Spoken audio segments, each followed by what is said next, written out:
If you follow me on Twitter, you might have noticed that I finished Scorpia Rising by Anthony Horowitz just the other day, and I think that it's a really good book.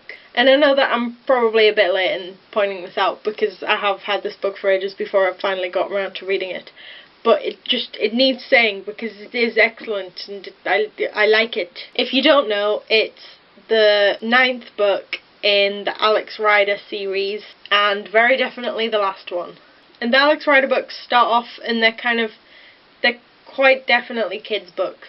And I mean, I still like kids' books because I'm still a child, but obviously not everyone does. By the time you get to the end, in fact, once you get past the 6th book, things are a bit less kiddie and a bit deeper and darker. I would recommend them to anyone, even if you're not a great fan of maybe teen books is maybe where I'd put them if I were to put them in a category. Still read them for the last ones.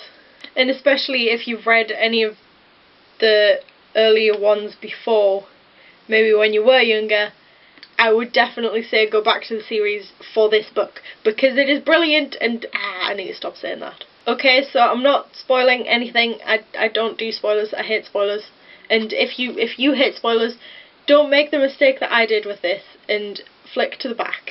It's a really bad habit I have where I sometimes have been known to flick to some of the back pages, and I found out something that I did not want to know because I do not like spoilers, so take my advice, don't do that.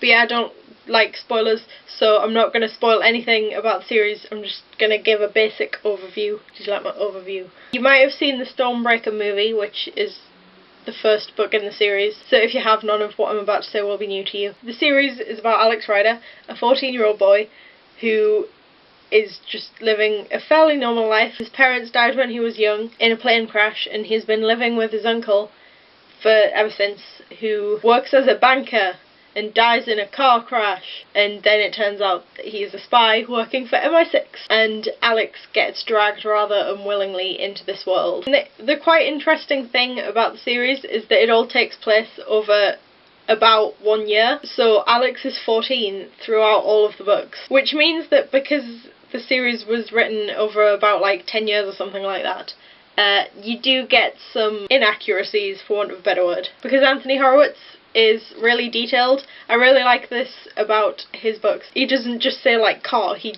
says exactly what type of car. And in the first one, Stormbreaker, he gets gadgets, and one of them is Game Boy Color, because it was written that long ago. But that means that when we get to this book, at the end he has a Nintendo DSi, which obviously in the space of a year, not really, yeah. But it kind of keeps it realistic, even though it does make me at least keep forgetting that it's all in the space of a year and he's still 14 and it's this 1 year and everything's happening like really close to each other, and all the books are really happening in quite quick succession and over quite a short period of time. So lastly, as far as this book in particular goes, it's actually written differently to the rest in the series, but don't let it put you off. It's not like dramatically different, it just has a different point of view in it. I don't want to say any more than that, but it makes it, in my opinion, quite a bit more interesting than the other books in terms of how the plot pans out. And I don't know how to end this because I've already said it's an amazing book about 50 times. I know, might as well say it again. It is a brilliant book, I would definitely recommend it. Yep. Bye.